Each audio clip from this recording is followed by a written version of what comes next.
Bienvenue à tous. Alors, on va parler du travail, effectivement, des adolescents au Québec. Alors, quand on pense au travail des adolescents, les représentations qu'on a, c'est qu'ils travaillent surtout l'été, ils vont faire des petits boulots, gardiennage, s'occuper de la tonte des gazons, surveiller les maisons, les animaux. Ils vont faire ça pour avoir un petit peu d'argent de poche, se payer certaines choses, pour passer le temps, particulièrement l'été.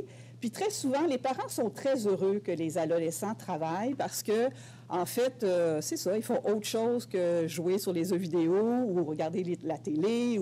Donc, on est heureux qu'ils prennent une certaine part de leur responsabilité vis-à-vis comment j'organise mon temps, comment je développe aussi un certain nombre de compétences autour de certains petits boulots. C'est sûr que cette image-là, elle existe encore, mais la réalité du travail des adolescents au Québec est beaucoup plus complexe et beaucoup plus diversifiée que ça. Et c'est un phénomène, donc, qu'on essaie de capter de différentes manières depuis quelques années à l'IRSST. Pour vous dire, entre autres, que la participation des jeunes sur le marché du travail depuis le début des années 2000 est en constante augmentation. Et ce qu'il faut surtout voir, c'est de voir en fait que ce sont surtout les 15-19 ans étudiants qui présentent une augmentation de ce taux d'activité de façon importante.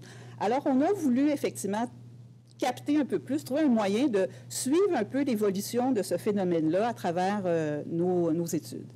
Alors, évidemment, si on revient globalement, pourquoi l'IRSST tente de financer ce type de projet, bien évidemment, on peut faire des liens entre la présence de ces très jeunes travailleurs sur le marché du travail et les lésions professionnelles. Donc, en 2014, on avait plus de 10 000 lésions professionnelles qui concernaient les 24 ans et moins.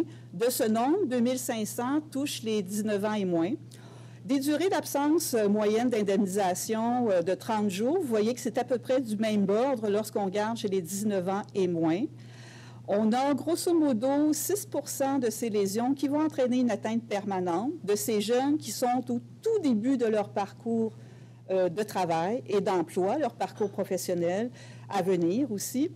Et bon an, mal an, au cours des 10 dernières années, on compte encore une dizaine de décès en moyenne par année qui concernent les 24 ans et moins, dont 3 jeunes de moins de 19 ans. Donc, on voit ce phénomène qui existe. On a réussi au cours des dernières années à faire énormément d'actions pour essayer d'améliorer ces statistiques de lésions professionnelles chez les jeunes travailleurs. Maintenant, effectivement, depuis quelques années, les travaux qu'on fait visent de plus en plus les très jeunes travailleurs. Donc, ce concept de travail chez des adolescents au Québec. Alors, pour essayer de capter un peu mieux ce phénomène, on a en fait sauté sur l'opportunité de s'intégrer dans une enquête qui existe depuis 1998 au Québec, qui est l'étude longitudinale du développement des enfants au Québec. C'est une enquête longitudinale pilotée par l'Institut de la statistique depuis 1998.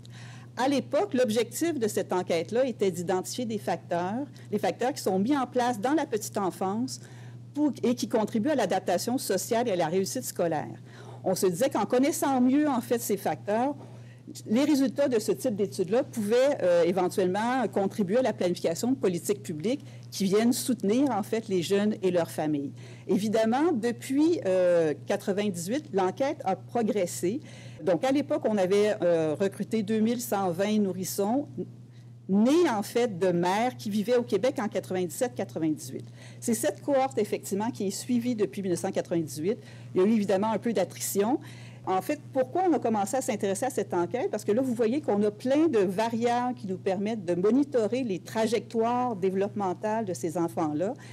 Et en 2013, bien, ces enfants avaient 15 ans, étaient donc rendus à l'école secondaire, et ça nous permettait donc, en essayant de développer un nouvel outil de collecte de données, de ramasser un certain nombre d'informations sur les emplois qu'ils occupaient pendant l'année scolaire. C'est à ce niveau-là que l'IRSST, donc, est devenu partenaire financier de l'enquête LDEC. Alors, l'LDEC, effectivement, il y a eu plusieurs phases de collecte de données. Cette collecte-là a été particulièrement réalisée à domicile ou à l'école, soit par téléphone ou, dernièrement, les dernières collectes de la phase 3, 2013-2015, les questionnaires qui s'adressaient particulièrement aux enfants sont devenus des questionnaires qui sont accessibles sur le web. Et donc, nous, on a travaillé particulièrement à développer la sphère travail pour la phase 3 de collecte de données qui a eu lieu en 2013 et la phase et en 2015 également. Et actuellement, se développe une 4e phase dans l'enquête où on va essayer de suivre les jeunes de 19 à 25 ans. Pour l'instant, on travaille sur la collecte de 19 ans qui est à venir. Donc aujourd'hui, ce que je vais faire, c'est en fait une première publication qu'on a sortie qui permet d'exploiter les données que nous avions recueillies en 2013 autour de cette cohorte-là. Donc, c'est un peu un portrait descriptif que je vous fais. On ne va pas du tout présenter des analyses longitudinales. Donc, on s'intéresse à ces jeunes de 15 ans qui ont travaillé soit depuis septembre, qui ont aussi travaillé au cours du dernier mois précédent l'enquête. Et ce sont des jeunes où on a une série de variables qui permettent de caractériser l'emploi occupé et les blessures qu'ils ont rencontrées. Donc, ça vise à peu près 1466 répondants, jeunes de 15 ans. Parmi ceux-là, on en a qui travaillaient, on en a d'autres qui ne travaillaient pas. Les résultats vont porter davantage sur les jeunes qui travaillent, mais on va faire quelques comparaisons également avec les jeunes qui ne travaillaient pas. Alors, grosso modo, vous avez un peu une idée, je ne passerai pas évidemment à travers de ce tableau, une idée des différents aspects du travail des jeunes qui ont été évalués au cours de cette étude. Donc, on a distingué, en fait, les variables concernant les petits travaux. Donc, le travail assez classique qu'on observe, on pense que les jeunes occupent. Donc, et on a développé aussi d'autres variables qui s'intéressaient plus aux caractéristiques de l'environnement de travail chez un employeur ou l'entreprise familiale. On a regroupé les deux parce qu'effectivement, le pourcentage, en fait, de jeunes occupant des emplois dans l'entreprise familiale était quand même assez faible. Et comme on avait documenté les mêmes types de variables, on a décidé de faire des traitements regroupés de ces deux groupes. Qu'est-ce qu'on a pu observer un peu de la répartition de ces jeunes de 15 ans-là qui rentrent, en fait, sur le marché du travail? Grosso modo, parmi nos 1466 répondants, on avait 41 de ces jeunes qui affirmaient avoir travaillé depuis le mois de septembre. De ces 41 %-là, on en avait une majorité, donc 71 qui travaillaient toujours au cours du dernier mois précédant l'enquête. Où se trouvent-ils, ces jeunes-là? Donc, on a 42 qui font effectivement des petits travaux, donc gardiennage, occuper du terrain, etc. Mais on a quand même 43 près de 43 qui occupent déjà un emploi pour un employeur ou dans l'entreprise familiale, ou bien qui cumulent différents types d'emplois, c'est-à-dire qui travaillent pour un employeur et cumulent également des heures en réalisant des petits travaux. Ce qu'on constate, ce qui nous apparaît peut-être le plus intéressant ici, c'est vraiment les différences selon le genre associées à l'affectation en emploi. C'est qu'on va voir effectivement une plus forte proportion des filles qui vont se retrouver à 15 ans à faire des petits travaux. Là, je ne vous donne pas de scoop en termes de résultats. Évidemment, le gardiennage prend énormément d'importance à ce niveau-là. Mais on voit par contre une proportion de plus de 70 des garçons qui travaillaient donc au cours du dernier mois vont se retrouver quand même dans des emplois formels ou pour l'entreprise familiale. Donc déjà, on voit des tendances de répartition qui se distinguent effectivement selon le genre. Alors pourquoi effectivement ces jeunes travaillent-ils dès l'âge de 15 ans?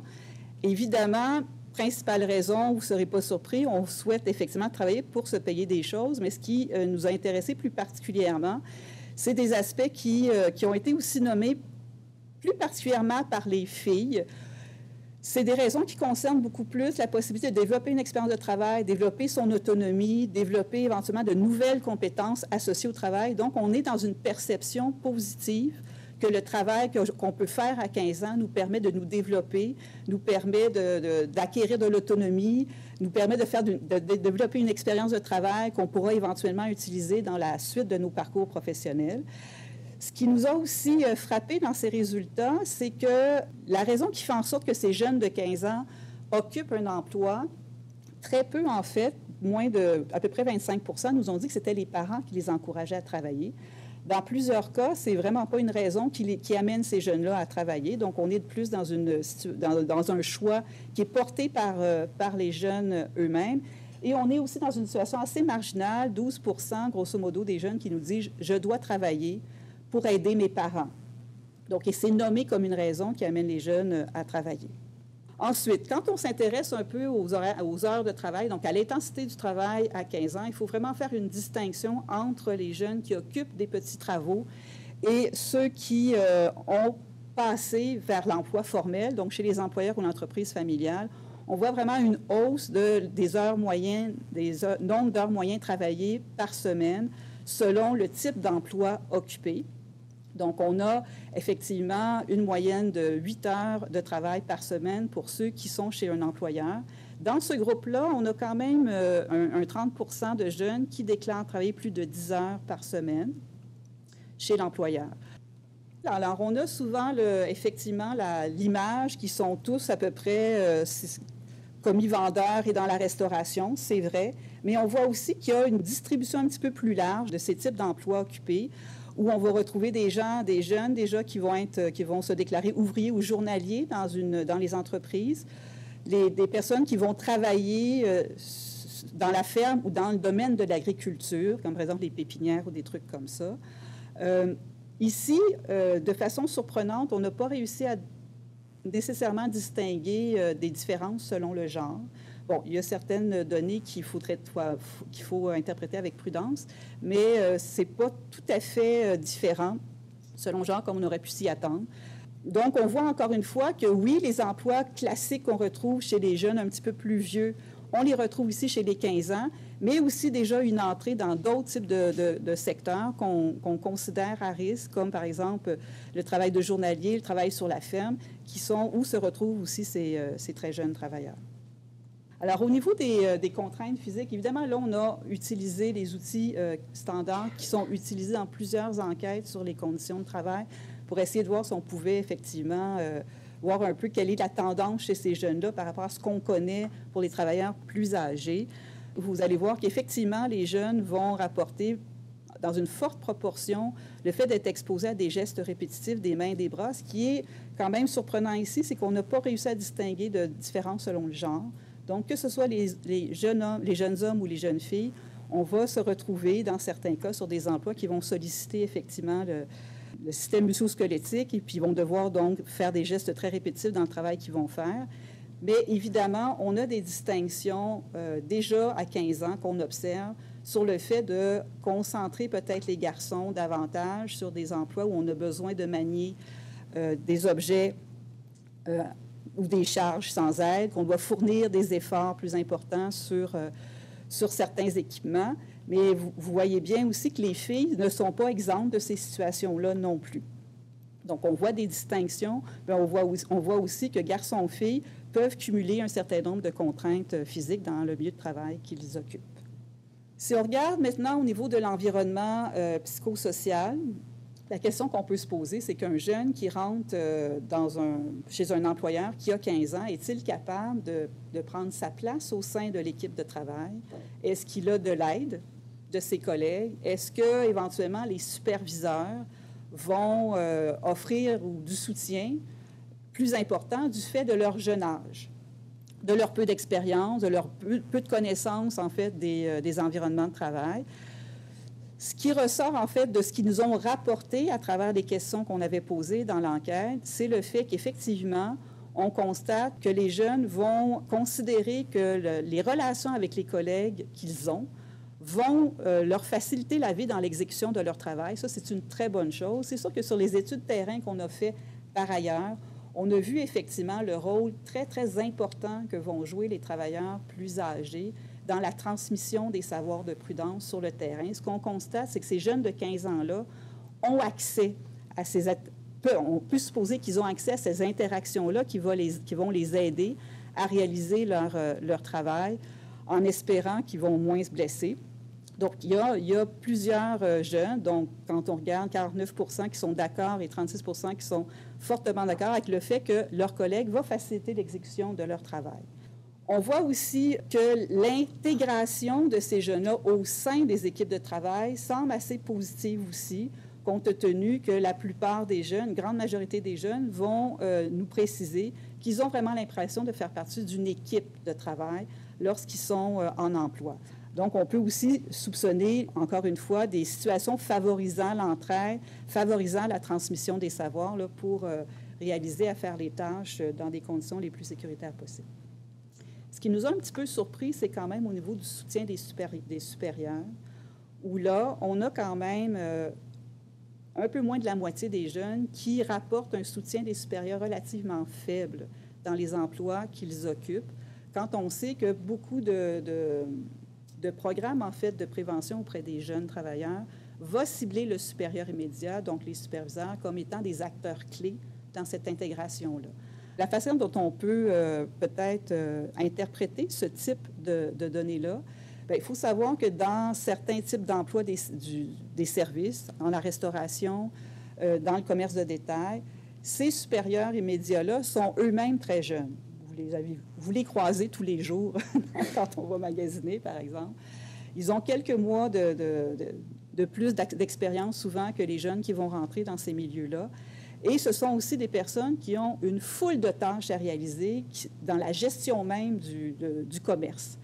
Donc, on peut effectivement soupçonner d'une part que soit ils sont peu présents sur le terrain parce qu'ils ont toute une foule de tâches administratives à gérer, donc ils sont peu présents en termes de soutien au niveau des équipes, et qu'eux-mêmes, en fait, sont eux-mêmes en apprentissage de ce rôle de prise en charge, de soutien de leurs équipes, parce qu'ils sont eux-mêmes peu expérimentés au niveau de ces habiletés-là.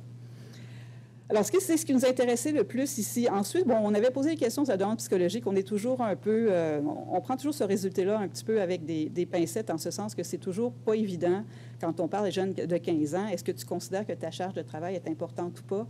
Des études qu'on a faites sur le terrain avec des entrevues plus précises avec des personnes, avec des jeunes avec qui on parlait, la notion de charge de travail est très, très difficile à interpréter pour les jeunes. Souvent, ils vont focusser essentiellement sur la charge physique de travail, bien que, puis ils ne vont pas considérer le fait qu'ils ont à faire, par exemple, plusieurs activités en parallèle, gérer des enfants, par exemple, préparer des repas, bon, toutes sortes de choses, gérer toute une foule de clients. Cette dimension-là, ils ne vont pas l'interpréter comme étant des exigences en termes de charge de travail. Donc, on fait toujours un peu... on regarde ces résultats-là en disant, on ne sait pas trop qu'est-ce qu'on peut faire avec. Ça prend vraiment des études beaucoup plus fines sur la compréhension de l'activité de travail que ces jeunes-là font pour être capables de documenter davantage cette variable-là. Pour ce qui est des blessures au travail, donc on avait posé deux types de questions. On avait posé aux jeunes la question s'ils s'étaient blessés ou s'ils avaient failli se blesser selon le type d'emploi qu'ils occupaient. Et ça, on avait posé cette question-là essentiellement aux gens qui avaient travaillé le mois précédent d'enquête. Okay? Alors là, vous voyez effectivement, grosso modo, des distinctions en fonction du type d'emploi occupé. Donc, les jeunes qui se retrouvent à travailler pour un employeur ou l'entreprise familiale semblent se blesser. En fait, ils déclarent qu'ils se sont blessés ou ont failli se blesser en proportion de façon plus importante que ceux qui occupent des petits travaux. Mais ça nous a quand même surpris que même ceux qui occupent des petits travaux déclarent quand même s'être blessés et failli être blessés dans le cadre de cette enquête-là. Donc, on voit effectivement que le passage nécessairement dans un emploi formel, ça ne veut pas dire nécessairement qu'au niveau de l'environnement, on met en place les conditions qui permettent d'éviter ou de réduire effectivement ces situations où le jeune peut se blesser ou a failli se blesser. On a aussi posé quelques questions sur les douleurs ressenties après le travail. Donc, on a à peu près 37 % des jeunes qui ont répondu avoir ressenti de la douleur, souvent et tout le temps, à au moins un endroit du corps. Donc, on questionnait sur les épaules, le dos, les jambes, les pieds. Alors là, on a fait un regroupement de toutes ces réponses pour vous donner un peu cette statistique-là. Donc, on constate qu'effectivement, ces petits emplois à peu d'heures par semaine peuvent effectivement générer sur à peu près 40 % de ces jeunes-là des douleurs qu'ils vont ressentir après avoir fait ce travail-là. Évidemment, en termes de prévention, c'est toujours des indices qui sont importants pour nous. Que c'est effectivement des emplois où ils ont soit été exposés à des situations qui les ont blessés ou ils ont failli se faire blesser dans ces situations-là aussi. Alors, on a aussi finalement tenté de voir si le fait de travailler à 15 ans, même si ce n'est pas un grand nombre d'heures, est-ce qu'on pouvait déjà capter certaines différences entre ces jeunes travailleurs et les jeunes qui n'occupent pas d'emploi sur différents types de facteurs. Donc, entre autres, la question qui se pose souvent, est-ce qu'il y a des impacts du travail précoce chez les adolescents sur, par exemple, l'engagement scolaire, le risque de décrochage scolaire? Alors, dans l'échantillon que nous avions, on n'a pas réussi à trouver aucune différence entre ces deux groupes de travailleurs pour ce qui est de l'engagement scolaire, le risque de décrochage scolaire, le degré de réussite non plus scolaire. C'est toutes des données qu'on avait là, de l'enquête. On avait aussi mesuré des éléments au niveau de la somnolence diurne. Est-ce que les jeunes ont des symptômes semblent plus fatigués le jour, ce qui peut effectivement en nuire un peu à leur apprentissage à l'école.